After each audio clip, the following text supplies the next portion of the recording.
매일 그리스도. 매일 그리스도 하는 모양도 다양합니다. 얼마나 감사합니까? 믿음의 우리 동역자들이 같이 모여서 예배를 드리는데.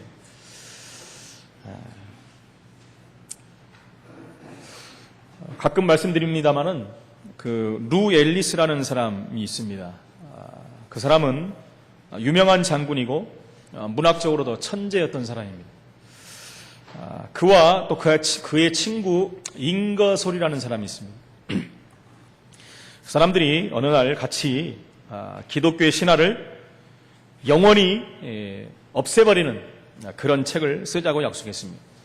어떻게 부활이 맞냐? 기독교 신앙 중에서 부활이라는 것이 가장 중요한 핵심 교리인데 그 부분은 말이 안 되는 교리다. 그것만 우리가 규명을 한다면 기독교는 지구상에서 없어질 것이다. 두 사람이 의기투합을 해가지고 2년 동안 우리가 연구를 해서 다시 만나자 이렇게 한 것입니다. 그래서 유럽과 미국의 유명한 도서관에서 기독교를 파괴할 자료들을 찾아내는 것입니다. 2년 동안 연구했죠. 성경도 다 보면서. 그리고 나서 2년 후에 다시 만난 겁니다. 근데 잉거솔이라는 친구가 그런 말을 한 거예요. 나는 증거를 찾으면 찾을수록 역사적이나 과학적, 논리적으로 한마디로 예수가 그리스도임을 부인할 수가 없더라. 그래서 나는 예수님을 영접했다. 딱 이렇게 한 거예요. 너는 어땠냐? 물어보니까 웰리스도 똑같은 말을 한 겁니다. 자기가 그 책을 이제 예수님 기독교를 말살할 그 증거를 써 내려가는데 제2장을 쓰다가 무릎을 꿇었다는 것입니다. 그러면서 예수님께 나의 주 나의 하나님 하고 크게 울부짖었다고 합니다. 후에 웰리스는 우리가 잘 아는 것처럼 지금까지 쓰여졌던 그리스도의 생애에 관한 그런 소설 중에서 가장 유명한 배너라는 그런 소설을 써냈고 결국은 그것이 영화화돼가지고 대작이 된 것을 우리는 알고 있습니다. 여러분, 누구든지 이런 식으로 예수를 믿고 돌아온 사람들이 있습니다. 다양하지요. 예수님을 반대했던 사람도 예수님을 믿고 돌아오기도 하고, 누구에게 예수님을 소개받고 영접해서 돌아오는 사람도 있을 것이고요. 또 우리가 잘 아는 바울을 한번 보십시오. 바울은요, 스데반을 죽일 때 증인들이 옷을 벗어서 사울에게 줬다 그랬어요. 그건 네가 증인이다라는 것이군요. 그런 자리에 섰던 바울입니다. 그러면서 뭐라 그랬냐면 스데반이 죽고 나서 사울은 그가 죽임당함을 마땅히 여기더라. 당연히 기독교인들은 죽어야 된다는 것이죠. 그러면서 더 의기양양해가지고 사도행전 9장 1절에 보니까 사울이 주의 제자들에 대해서 여전히 위협과 살기가 등등하여 대제사장에게 가서 다메섹 여러 회당에 가져갈 공문을 청했다. 무슨 공문이냐면 예수 믿는 사람들 잡아서 죽이는 그런 공문입니다. 그것을 가지고 가다가 다메섹 도상에서 예수님을 친히 만난 것입니다. 그러면서 그 인생이 변화됐죠. 완전히 변화됐습니다. 여러분, 저 같은 사람도 예수님 없다고 생각하고 예수님을 떠나버렸다가 하나님이 강권적으로 저를 또 하나님 만나겠잖아요. 저 같은 경우는 복음성가를 통해서 진짜 살아계신 하나님을 체험하게 하나님이 이렇게 만들었고요. 어떤 사람들은 또 사건을 통해서, 큰 사건을 통해서 하나님을 만나는 사람들이 있고요. 가지각색이 있지 않습니까? 가장 중요한 것은 예수가 그리스도라고 믿어질 수밖에 없는 은혜를 하나님이 주셨다는 거죠. 그 예수 그리스도로 말미암아 우리가 변화받고 인생이 하나님 앞에 돌아온 사람이 아니겠습니까? 그렇다면 우리는 그냥 구원받고 하나님 자녀된 그것으로 만족하는 것이 아니라 하나님 앞에 설 때까지 우리는 늘 변화되는 삶을 살아야 되는 것입니다. 왜 그렇습니까? 육신이 있기 때문에 그래요. 우리 속에 우리가 예수를 믿었지만 우리 안에 있는 것들, 옛적부터 우리 안에 있는 것들, 상처라든가 그죠? 뿌리 내렸던 잘못된 것들, 각인되었던 것들, 이런 것들을 우리가 뽑아내야 됩니다. 그래서 계속해서 우리를 변화시켜 가야 돼요. 그것을 신학적 용어로는 성화되는 삶이다 그래요. 간단히 말하면 예수님을 닮아가는 삶이다. 계속 그렇게 우리는 변화가야 된다는 것입니다. 그 신앙이 1년이나 2년이나 10년이 지났는데도 똑같다. 그러면 점검을 해야 됩니다. 당연히 점검을 해야 된다는 것이죠. 여러분, 뉴 에이지가 변하는, 세상을 변화시키는 그런 변화를 말하는 것이 아닙니다. 그런 식으로 세상을 변화시키고 개인을 변화시키는 변화가 아니라는 것입니다. 여러분, 예수님 당시에도 바리새인들은 예수님이 직접 오셨는데도, 복음이 오셨는데도 불구하고 그들의 삶이 변화되질 않았어요. 왜 그랬습니까? 자기들이 가지고 있던 것들이 너무나 컸기 때문에 그랬어요. 자기들이 짜놓은 틀이 너무나 굳건해가지고 그 틀을 깰 수가 없었다는 것입니다. 그게 뭡니까? 선민사상이죠. 그게 뭡니까? 율법사상이었죠. 규례와 전통이었습니다. 예수님이 그리스도로 오셨는데, 자기들이 실제로 기다렸던 메시아가 오셨는데도 불구하고 자기의 가진 틀 때문에 그것을 깨지 못해서 예수님을 만나지를 못했다는 거예요. 그래서 그들의 삶이 변하지를 못했다는 것입니다. 계속해서 예수님을 죽이려고 하는 데만 앞장섰던 사람들이라는 것이죠.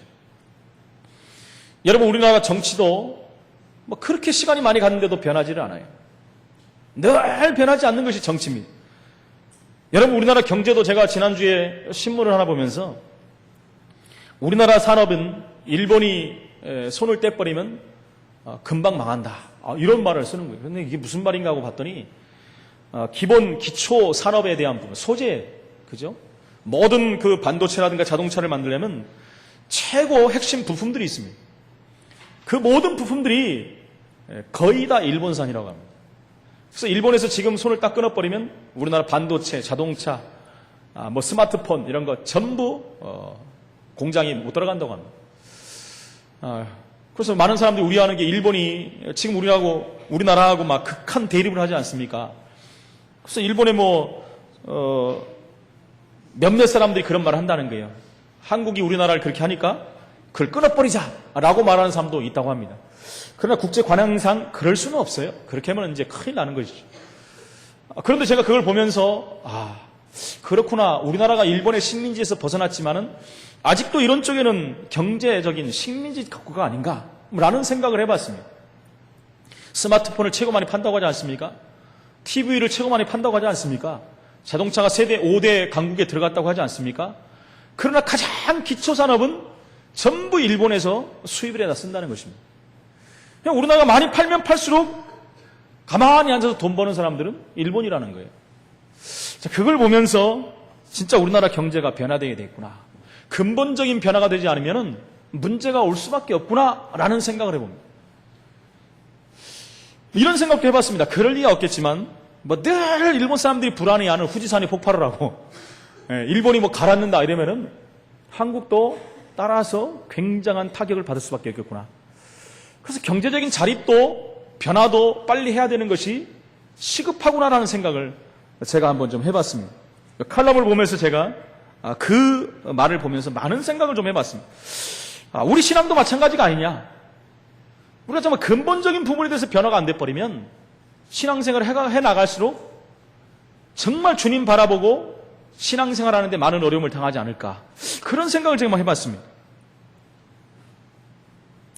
내 자신의 갱신이 가장 우선시가 돼야 됩니다. 우리가 2013년을 이제 얼마 남겨놓지 않고 있습니다. 1년 동안 우리가 하나님 앞에서 신앙생활 해온 부분들을 다시 한번 우리는 점검을 해야 됩니다. 점검을 하면서 내가 정말 하나님 앞에서 이제는 변화되고 갱신되어지는 2014년이 돼야 되겠구나. 이것이 정상적인 신앙인이에요. 그냥 2013년이 가니까 2014년이 또 오는구나. 아이고, 나이 하나 더 먹었구나. 큰일 났구나. 이렇게 하면 안 된다는 거예요. 정말 가장 중요한 부분들을 우리는 보고 2014년을 또 맞이해야 된다는 것입니다. 이대로의 모습이 정말 내가 좋은가? 내 신앙을 점검해야 됩니다.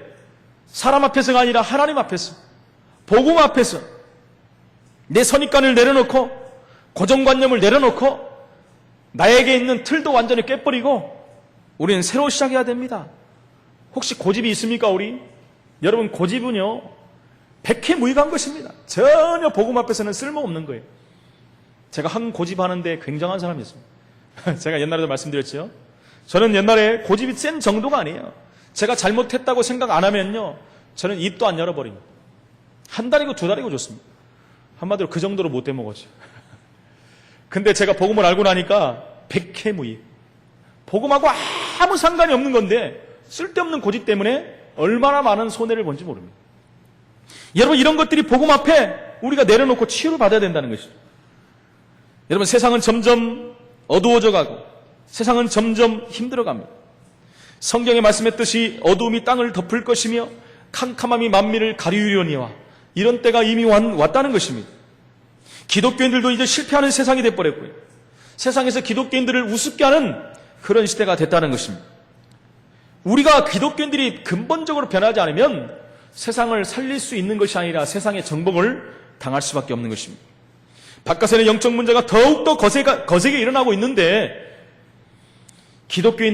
많은 기독교인들은 가장 근본적인 부분이 안 되고 있습니다. 그리스도가 누군지를 모르고 신앙생활하는 사람들이 대부분이고 실제적인 기도의 비밀들을 알지 못하고 영적인 것들을 알지 못하고 신앙생활을 하고 있다는 것입니다. 내 자신이 변화되고 있지 않은데 어떻게 세상을 살릴 수 있겠습니까? 우리가 세계복음화 해야 된다 하지만 죄송합니다. 이런 표현을 빌려서 공연불이 되고 마는 거예요. 세상 말로 세계복음화는 구애에 그칠 수밖에 없는 것입니다. 내 자신이 변하지 않으면 안 된다는 거예요. 저와 여러분들은 완전 복음 속에 있는 사람입니다. 이 엄청난 복음이 있다면 우리는 당연히 우리 삶도 변화가 돼야 된다는 것입니다. 어느 정도 변화가 돼야 됩니까? 세상이 우리를 바라보고 알 만큼. 늘 말씀드리지 않습니까? 세상 사람들이 우리를 보고 정말 그리스도인이 맞구나 할 만큼. 나도 교회를 가봐야 되겠구나 하고 볼 만큼. 이런 변화가 있어야 되는 거예요. 그 변화는 우리 자신에게 있어야 되고요. 우리 교회에도 이 변화가 일어나야 된다는 것입니다. 세상은 12가지 재앙으로 지금도 망해가고 있습니다. 창세기 3장, 6장, 11장으로 개인이 망하고 가정이 망하고 사회가 무너지고 있습니다. 사도행전 13장, 16장, 19장 무속, 점술, 역술, 우상, 운명과 사주팔자의 사람들은 묶여서 이유도 없이 무너지고 있는 것입니다. 그래서 불신자 6가지 상태로 고스란히 사단에 쳐놓은 쇠사슬에 묶여서 망하는 것입니다. 이 시대를 보지 않고는 내 자신을 변화시킬 수가 없습니다. 왜 내가 변해야 됩니까? 여러분, 우리가 그냥 구원 받아버리면 끝난 거예요. 천국 갑니다. 나만 잘하고 살면 됩니다. 그러나 세상은 망하고 있습니다. 하나님은 단순히 우리를 구원받고 천국 오는 것을 하나님이 원하시는 게 아니에요. 구원받은 우리를 통해서 캄캄한 이 땅을 살리기를 원하신다는 것입니다. 여러분, 세상에는 행복이 없습니다. 그렇기 때문에 몸부림을 치고 있는 것입니다. 당연한 것입니다. 성공하려고 몸부림치고 행복하려고 몸부림치는 세상이 된 것입니다. 저와 여러분 다시 한번 오늘 마태복음 16장 13절에 20절의 질문과 대답이 중요한 것입니다. 이때 우리는 어떤 변화가 반드시 일어나야 되겠습니까? 첫 번째는 우리는요, 하나님 나라인 것입니다. 하나님 나라를 보는 그런 변화가 일어나야 돼요. 하나님 나라를 우리가 누린다면 시대를 살릴 수가 있는 것입니다. 누가복음 9장 27절에 지난주의 말씀에 여기 서 있는 사람 중에 죽기 전에 하나님 나라를 볼 자도 있느니라 그랬어요. 제자들 중에서 하나님 나라를 볼 수 있는 자도 있다고 했어요. 그것이 뭡니까? 성령 충만 받으면 권능 받고 증인이 되리라. 그 말씀 붙잡고 기도했을 때 사도행전 2장 1절로 47절에 응답이 왔다는 것입니다. 그것을 볼 자들이 있느니라 라고 말씀한 거예요. 그 말씀이 성취된 초대교회 현장입니다. 창세기 13장 14절 18절에 아브라함은 본토 친척 아비집을 떠났는데도 불구하고 계속되는 고난과 어려움이 옵니다. 어느 날 깨달은 거예요. 깨달은 아브라함은요, 하나님 앞에 상수리 숲풀 나무에 이르러서 여호와를 위해서 단을 쌓다 그랬어요. 여러분, 그 삶이 변화되기 시작한 것입니다. 창세기 22장 1절 20절에 그는요, 백세 하나님 주신 이삭을 번제로 드리면서 완전한 응답을 받아버렸어요. 그 삶이 완전히 변한 것입니다. 하나님 나라를 누린 것입니다. 완전한 축복 속으로 들어간 것입니다. 창세기 32장 23절로 32절에 하나님 나라의 비밀을 본 야곱입니다. 야복강가에서 정말 하나님의 비밀을 누렸어요. 그 이전에 지난주에 봤던 하나님을 만나는 체험을 했습니다. 베델의 체험을 통해서 하나님 나라를 누린 것입니다. 창세기 37장 1절로 11절 보니까 요셉은 해와 달이 절하는 비전을 본 것입니다. 그것이 하나님 나라의 비밀입니다. 출애굽기 3장 1절로 20절에 나이 들은 80세 된 노인 모세가 호렙산에서 하나님의 능력을 체험한 것입니다. 그럼 나이와 상관이 없다라는 거예요. 하나님의 능력을 체험한 모세를 통해서는 하나님께서는요 400년 동안 노예가 되었던 이스라엘을 건져내는 응답을 주신 것입니다.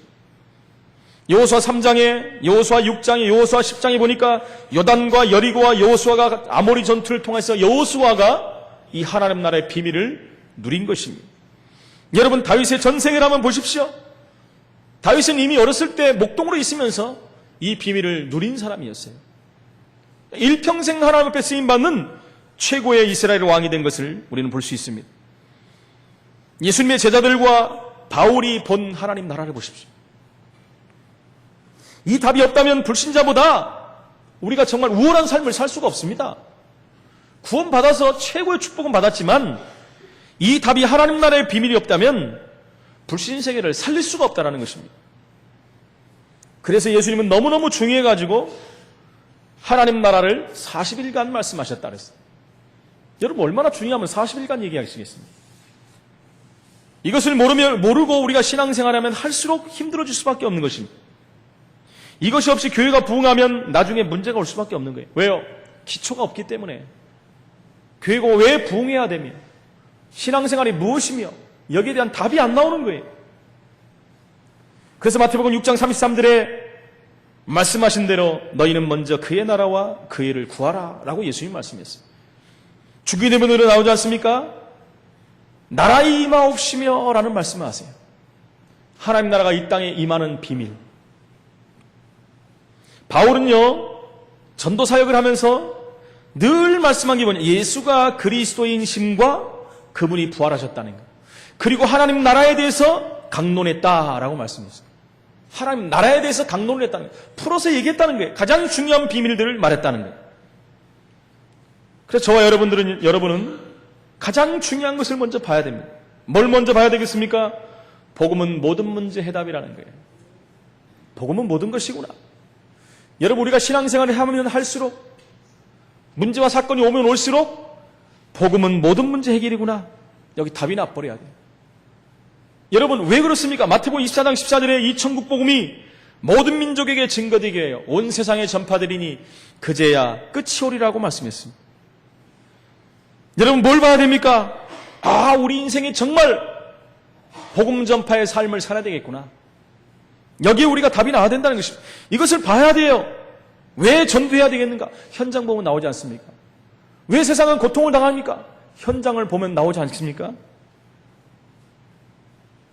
하나님은 자기의 백성, 특히 전도자에게 모든 관심을 갖고 있습니다. 하나님은 모든 관심은 전도자에게 집중되어 있습니다. 복음 가진 하나님의 사람들. 왜요? 하나님의 계획은, 하나님의 뜻은 뭐예요? 이 땅에 하나님 나라가 임하는 거예요. 하나님 나라가 임하는 거예요. 하나님 나라가 임하려면 어떻게 해야 돼요? 그리스도를 정확히 알아야 돼요. 정확한 복음 속에서 하나님의 뜻을 이루어가는 것이 하나님의 소원이라는 것입니다. 두 번째는요, 정확한 복음을 우리가 알아야지 흔들리지가 않습니다. 오늘 본문에 보니까 9장 38절에 이 말씀을 마치신 후에 8일쯤 되어 예수님께서 베드로와 요한과 야고보를 데리고 산에 올라가셨다. 성경에 보면 중요한 일들이 있을 때마다 예수님은 산에 올라가셨어요. 그렇죠? 구약에도 마찬가지입니다. 그래서 그런지 이렇게 산기도를 많이 다니시더라고요, 성도님들이.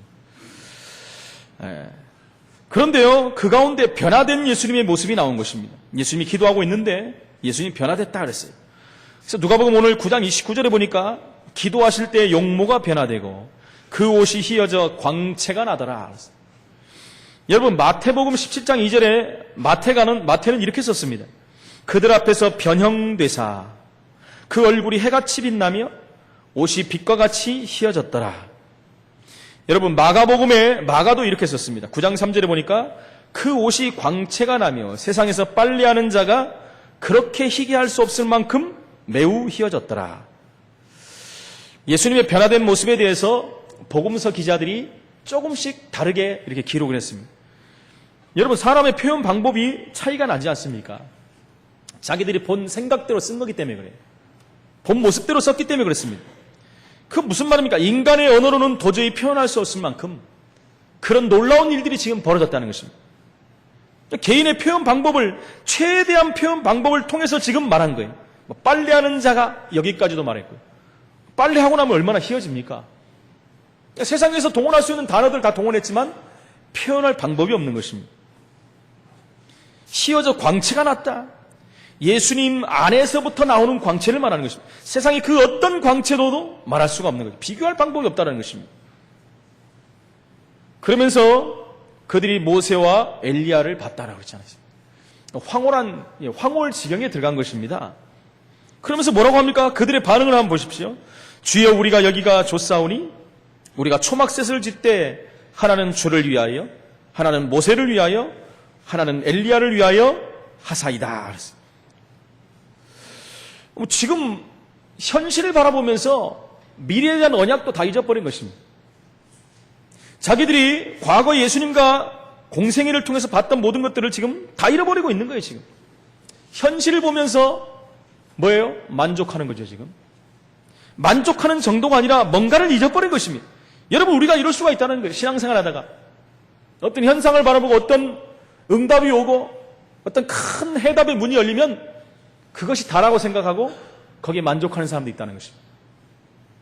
예수님은 이를 통해서 큰 교훈의 메시지를 지금 주고 있는 것입니다.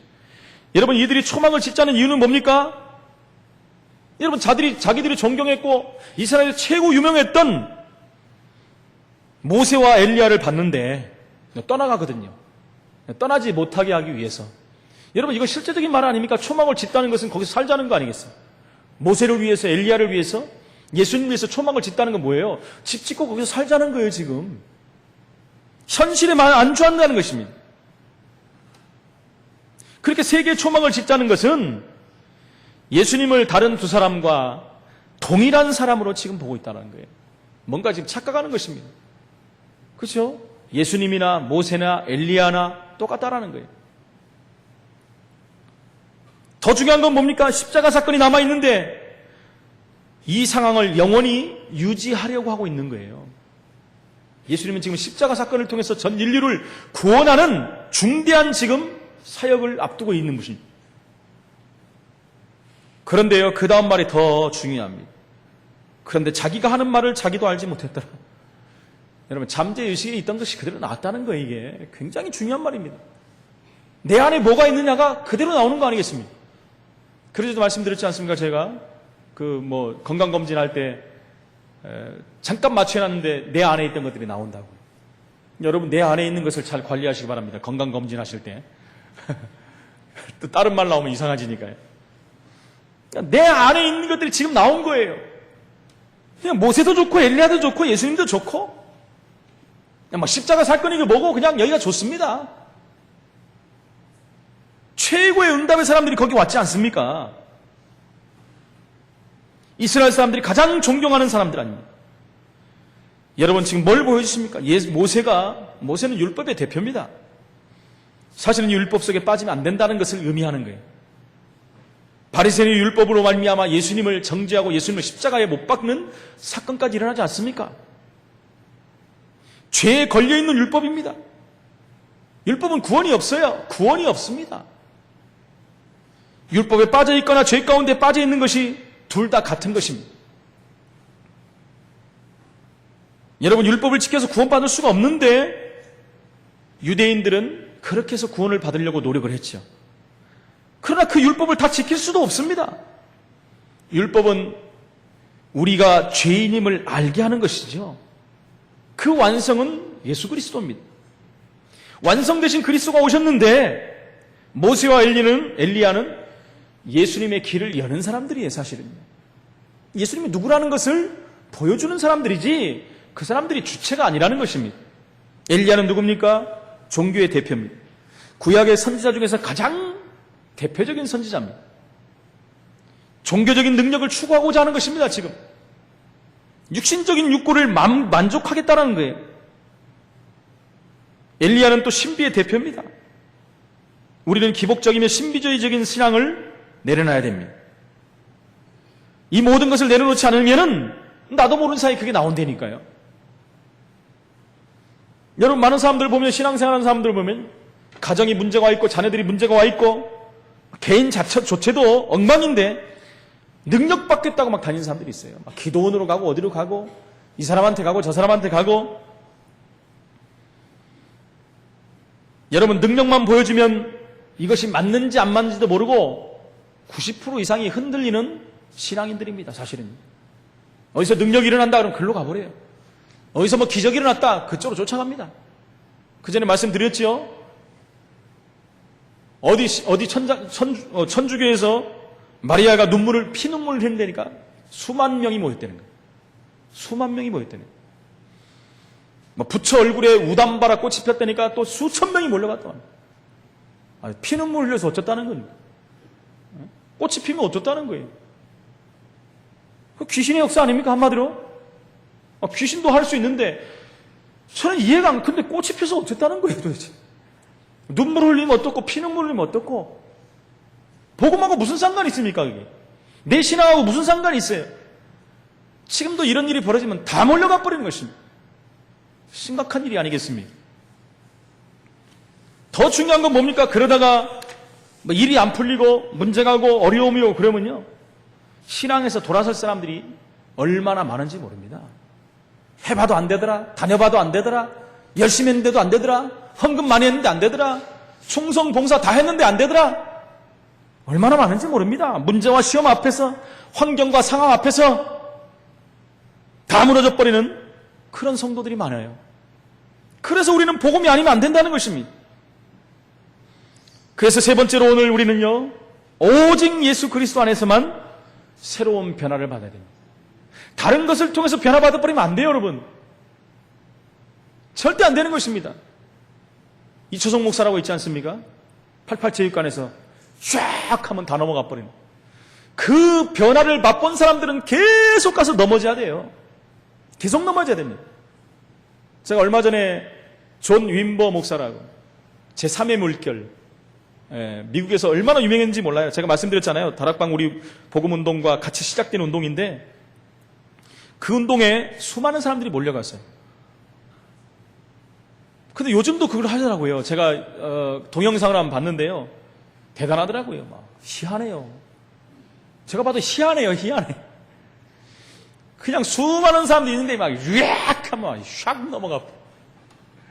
병자들도 앞으로 다 오래갖고 머리 잡고 막 하면 넘어가 버리고. 뭐 치유될 수도 있겠지요.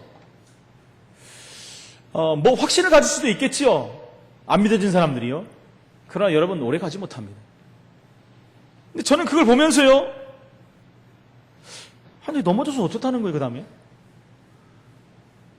그냥 이게 88체육관에 사는 그 목사님도요. 늘 그런 사람들이 오는 거예요. 그래서 어떻게 해서든 사람들을 거길 데려가려고 해요. 왜요? 한번 넘어지면 뭔가 있는 거로 알거든요. 여러분 그렇게 갖고는 오래 갈 수가 없습니다. 그래서 신비주의의 끝은 사실은 멸망입니다. 제가 이번 주에도 한 분에 대해서 말씀드렸잖아요. 완전히 100% 귀신 들린 사람이에요. 그분이 신비주의, 출발의 신비주의예요. 여러분 신비주의 제가 하는 사람들 중에서 성공한 사람을 단 한 명도 본 적이 없어요. 말년이 비참해집니다. 비참해지게 돼 있어요. 그래서 우리는 오직 예수 그리스도로만 변화를 받아야 된다는 것입니다. 구름 속에서 들리는 소리가 있었어요. 누가복음 9장 35절에 구름 속에서 소리가 나서 이르되 이는 나의 아들 곧 택함을 받은 자니 너희는 그의 말을 들으라. 다른 사람 말 들을 필요가 없다는 겁니다. 모세도 사라지고 엘리야도 사라지고. 여러분 이 음성은 하나님 아버지의 음성으로서 예수님께서 세례를 받을 때 들리던 그 음성의 내용이 또한 순환을 받고 십자가에서 죽기 바로 직전에 들려왔던 내용과 흡사한 내용들입니다. 누가복음 3장 22절에 뭐라고 했습니까? 성령이 비둘기 같은 형체로 그의 위에 강림하시더니 하늘로부터 소리가 나기를 너는 내 사랑하는 아들이라 내가 너를 기뻐하노라 하시니라. 요한복음 12장 28절 30절에 보니까 아버지여 아버지의 이름을 영광스럽게 하옵소서 하시니 이에 하늘에서 소리가 나서 이르되 내가 이미 영광스럽게 하였고 또다시 영광스럽게 하리라 하시니 곁에 서서 들은 무리는 천둥이 울었다고도 하며 또 어떤 이들은 천사가 그에게 말하였다고도 하니 예수께서 대답하여 이르시되 이 소리가 난 것은 나를 위한 것이 아니요 너희를 위한 것이니라. 오늘도 마찬가지입니다. 이는 나의 아들 곧 택함을 받은 자니 너는 그의 음성을 들으라. 예수님을 위한 얘기가 아닙니다. 지금 제자들을 위한 메시지입니다. 이 음성의 내용은 예수님께서 하나님의 아들이시라는 것을 확신하는 것입니다. 확정하시는 것입니다. 하나님으로부터 보냄을 받은 그리스도라는 사실을 담고 있는 내용인 것입니다. 친히 하나님께서 그리스도를 증거하시는 것입니다. 이 속에는 택한 자이신 그 아들에 대한 하나님의 사랑이 함축되어 있는 것입니다. 어떤 의미에서는 그의 백성들에 대한 사랑과 세상에 대한 사랑까지도 내포하고 있는 것입니다. 요한복음 3장 16절에 분명히 말씀하지 않습니까? 하나님이 세상을 이처럼 사랑하신다고 말씀했습니다. 그래서 모세와 엘리야는 사라지고 오직 예수만 보이는 것입니다. 모세와 엘리야라고 하는 구약의 위대한 두 인물도 결국은 예수님의 정체를 결정적으로 드러내는 보조의 수단에 불과한 것입니다. 그래서 그 역할을 하고 사라질 뿐입니다. 두세 제자에게 지금 확정을 하기 위해서 오직 예수 그리스도만 맞다는 것을 보여주기 위해서 하나님의 사역이 이루어지는 것입니다. 오직 주인공은 예수뿐입니다. 다른 것은 절대 안 됩니다, 여러분. 다른 것을 다 내려놓으시기 바랍니다. 그렇죠. 우리에게 있는 인본주의, 율법주의, 남아있는 신비주의 이런 것들 다 내려놔야 돼요. 그들은 사람일 뿐입니다. 그들은 창세기 3장 문제를 해결할 수가 없어요. 예수 그리스도 외에는 창세기 3장 문제가 해결될 수도 없고 해결할 수도 없습니다. 그런데 베드로는 여기가 조사오리 하고 있던 거 아니에요. 여러분, 그래서 석가모니도 공자도 소크라테스도 마리아도 안 되는 것입니다. 왜요? 그들은 그리스도의 사명을 감당할 수가 없어요. 감당할 수도 없고 하지도 못했고 그들은 구원의 대상자였을 뿐입니다. 대상자였을 뿐이지 대상도 아닙니다. 마리아는 모르죠. 천국에 갔을지. 훌륭한 사람일 뿐 그들도 구원의 대상이었다는 것입니다. 그래서 우리는 오직 예수로 말미암아 운명과 사주팔자에서 완전히 해방된 것입니다. 그 후에 우리는 이제 그리스도 안에서 말씀을 통해서 변화되는 삶이 돼야 돼요. 변화돼야 됩니다. 서론에 말씀드린 같이 우리 삶이 변화돼야 돼요. 변화되지 않는다면 우리는 또 다른 것을 붙잡을 수밖에 없어요. 오늘 성경에 나왔던 것처럼 여기가 좋사오니, 이 상황이 좋사오니, 이분도 좋사오니, 이 사람도 좋고 저 사람도 좋고, 능력이 많은 목사님도 있으면 목사님을 붙잡고, 그렇죠? 예수 그리스도를 붙잡아야 하는데 목사를 붙잡고, 목사가 신이 돼버리고, 여러분, 우리는 말씀을 통해서 변화되지 않는다면 우리도 그렇게 될 수밖에 없는 것입니다. 그래서 그리스도 안에 있는 새 능력을 통해서 변화돼야 돼요. 새로운 능력으로 변화돼야 돼요. 늘 하나님 말씀을 통해서 우리가 은혜 받고 힘을 얻고 말씀이 우리 안에 뿌리내리고 체질이 변하고 각인됨으로 말미암아 서서히 우리의 삶이 갱신되어지고 변화되는 응답 속으로 들어가는 것입니다. 결론적으로 말씀드립니다. 우리는 확신 가진 신앙생활을 해야 됩니다. 확신 가지지 않는다면 변화할 수가 없어요. 사단은요, 지금도 살아있습니다. 영원히 살아있으면서 지옥에 갈 이 사단 마귀가 진리에 흔들리고 복음에 흔들리고 확신에 흔들리고 그런 사람들을 건든 것입니다. 베드로전서 5장 7절 8절에 근신하라 그랬어요. 근신하라는 게 뭡니까? 깨어있으라는 것이죠. 너희 대적 마귀가 우는 사자와 같이 삼킬 자를 찾아서 두루 다닌다 그랬어요. 두루 다닌다는 건 뭡니까? 찾아다닌다는 거예요. 찾아서 여기저기 다가본다는 거예요. 성암교회도 와보고 서울교회도 가보고 양문교회도 가보고 시흥교회도 가보고 다 가보는 거예요. 누구를요? 왜 불신자 안 찾아가고요? 불신자는 이미 장악되어 있고요. 오늘도 여기서 틈을 볼지도 모릅니다. 여러분, 누구를요? 불신앙하는 사람, 확신 없는 사람들, 헷갈리고 있는 사람들, 진리에 흔들리고 있는 사람들, 우는 사자같이 덮친다고 분명히 성경은 말하고 있어요. 확신을 가져야 됩니다. 여러분, 오직 예수만 그리스도라고 고백한 우리를 사단은 건들지 못해요. 오직 예수만 그리스도라고 고백한 우리를 통해서 하나님은 영광을 받으시고 그런 우리를 통해서 하나님은 세계공화의 증인으로 전도자로 하나님이 쓰신다고 말씀했습니다. 여러분, 우리에게 무엇 때문에 확신이 자꾸 흔들립니까? 문제가 오고 어려움이 오기 때문에 그래요. 어떨 때는 시험거리가 오고 어떨 때는 더 큰 환란이 오고 풍파가 오기도 합니다. 여러분, 그럴 때마다 그것은 사인이에요. 사인. 하나님의 사인입니다. 사인은 뭡니까? 그 내용을 이루겠다는 거예요. 내용대로 하겠다는 거예요. 쌓이면 뭐예요? 응답 주시겠다는 거예요. 하나님의 쌓이는 뭡니까? 축복하시겠다는 거예요. 우리에게 복을 주시겠다는 것입니다. 그래서 문제가 오고 시험이 오고 어려움이 오면은 축복받는 하나님의 시간표가 왔구나. 여러분, 그 순간이 지나가 버리면 하나님의 응답은 오게 되어 있는 것입니다. 아니, 그 순간 자체가 응답인 것입니다. 근데 우리는 그 순간을 넘어가지를 못하고 넘어질 때가 너무나 많은 거예요. 우리 성도님들, 확신 가진 신앙생활의 증인으로 서기를 축원을 드립니다. 오직 예수 그리스도를 변화받아 하나님이 우리에게 원하시는 세계공화의 그 놀라운 축복을 누리고 승리하는 증인으로 서는 우리 모든 성함교회 성도들이 되시길 예수 이름으로 축원을 드립니다. 하나님 감사합니다. 오직 복음 되시는 예수 그리스도, 그 그리스도로 말미암아 우리 인생이 구원받는 축복의 변화된 삶을 살게 하신 하나님 감사합니다. 이제 하나님, 우리가 세계공화의 놀라운 축복을 우리가 이루어가야 되는데 우리가 어떻게 일을 할 수 있겠습니까? 하나님의 능력으로, 말씀으로 변화되어서 우리가 하는 모든 현장이 복음 가진 우리 때문에 변화되는 시대적인 응답의 문이 열린 날이 올 수 있도록 성령으로 역사하여 주옵소서. 살아계신 예수 그리스도 이름으로 기도합나이다. 아멘.